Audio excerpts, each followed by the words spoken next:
Gentlewoman from Florida, my very good friend, who also is an appropriator, Congresswoman Wasserman Schultz. The gentlewoman from Florida is recognized for 2.5 minutes.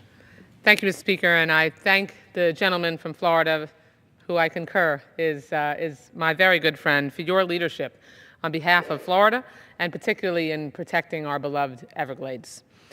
Now, while I support the underlying bill because of the critical investments the Army Corps of Engineers will make at Port Everglades and in restoring the Everglades, I unfortunately rise today in opposition to the partisan fashion in which the Water Resources Development Act, or WRDA, has been brought to this floor.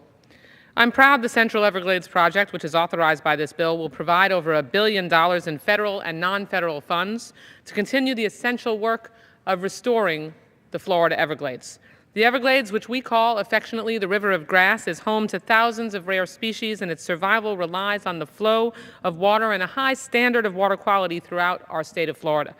Restoring historic water flow is not only critical for the Everglades and it's for its ecosystem, but it also boosts critical freshwater supplies that are essential to the daily lives of millions of Floridians and the very future of a Florida we call home.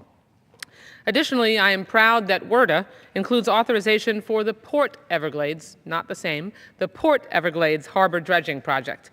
This has been an almost astounding 20-year planning process. It shouldn't have taken that long, and we're thrilled that we're finally here.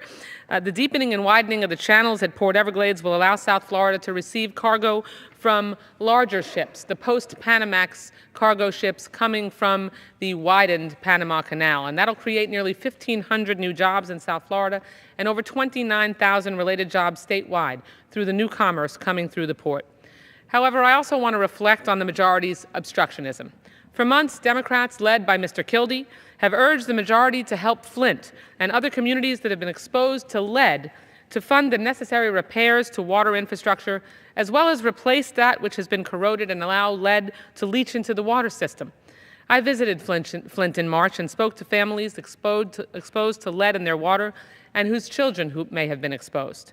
As a mother of 3 children myself, I am outraged for those mothers in Flint who learned that the water their children have been drinking for months is dangerous and could have long-term effects on their children's development. As Americans suffer, Republican leadership's continued recklessness and specifically their refusal to include funding for Flint in WRDA is unconscionable. Have you no heart or soul? Do you not feel for someone else's children besides your own? The tone deafness is astounding. The majority has even withheld a vote on the matter. They won't even let us vote, Mr. Speaker, refusing to rule in order Mr. Kildee's amendment. The gentlewoman is recognized for 1 minute. I thank the gentleman and thank you, Mr. Speaker. The majority has even withheld a vote on the matter, refusing to rule in order Mr. Kildee's amendment, the Families of Flint Act. They have no conscience.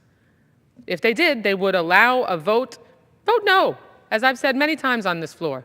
Vote no. Have the courage of your convictions, but let the democratic process work. Trust this body, as the gentleman has just said on the Harbor Maintenance Trust Fund, trust this body to make the decision together. You can't have it both ways. You either trust this body to cast their votes accordingly or you don't. You can't pick and choose because you're playing politics with the lives of children if you do.